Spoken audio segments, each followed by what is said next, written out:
from the particular circumstances of Ferguson, which I am careful not to speak to because it's not my job as president to comment on ongoing investigations and specific cases. Well, that was President Obama just yesterday weighing in on the events in Ferguson. But look what else we found. My understanding is that Professor Gates then shows his ID to show that this is his house. And at that point, he gets arrested for disorderly conduct. I think it's fair to say, number one, any of us would be pretty angry. Number two, that the Cambridge police acted stupidly. My main message is to the parents of Trayvon Martin. If I had a son, he'd look like Trayvon. We lost a young man, Michael Brown, in heartbreaking and tragic circumstances. When something like this happens, the local authorities, including the police, have a responsibility to be open and transparent about how they are investigating that death.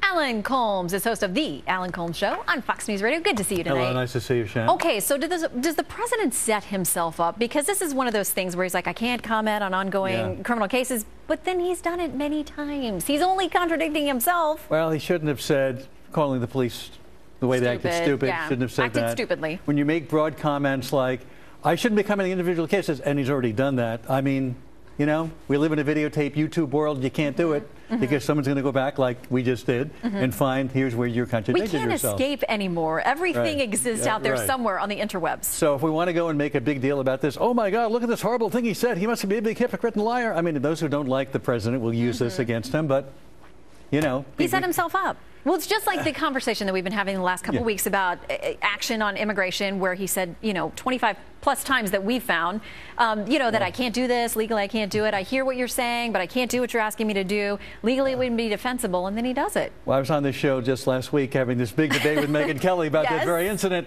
And, I think what he did, though, I think he got into office and he looked back at precedent. And he looked at what other presidents have done and realized that where Reagan, if we want to get back into that, where Reagan and Bush, the 41st, gave permanent amnesty to people, he was doing something temporarily. And he is saying to Congress, by the way, he's saying to Congress, give me a bill. You can overturn what I'm doing anytime you want. So I see that in a very different light. Okay, we won't relitigate that. We can relitigate that. We will go back to Article 1 and 2 of our friendly pocket constitution, which I keep with me all the time. I'm sure you have one too. Always. But as far as this thing with the president weighing in on some of these controversial cases, is it helpful? Is it hurtful? Is it better for some? I mean, he is a lawyer. He knows the difference. Let these things get resolved and then speak. Most of the things he said that you played, I think, are within the realm of commenting on ongoing investigations. Using the word stupid with the police, I don't think was a very good idea. That does not sit well. But when he said Trayvon could have been my son, and we got a lot of flack for that, but that's true. What did he say there that's not true?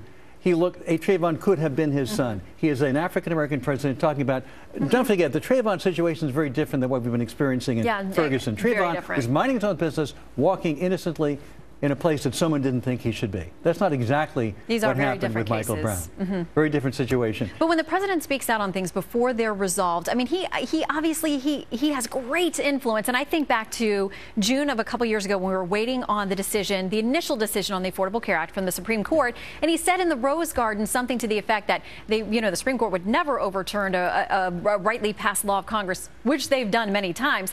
But when he has that kind of weight and influence, I mean, is it better until something's decided it's called Obamacare. It's something he promoted. Of course, he wants that court to go a certain way. That's different than commenting on a case where it's still being adjudicated. You don't know which way it's going to go, and you should not take a position on a pending court case, which is still being investigated. That's different than saying, hey, this is my legislation. I wanted it. Of course he's going to feel that way. He is. All right, Alan Colmes, we hope you have a happy Thanksgiving. I hope you do. Welcome to New York. Nice to spend part of your Thanksgiving here, right? Yeah, exactly. And I like that you and I share the same philosophy. Go to a restaurant, make reservations instead of turkey. All right. No Alan, dishes. good to see you. No dishes, no cleanup. Coming up, tensions high in Ferguson after the grand jury decision. Now the move by a big national newspaper being called into question. Why Howard Kurtz calls it a reckless move. Plus, what Attorney General Eric Holder is saying about police in Ferguson and police departments across the country that has some speculating that he owes them an apology.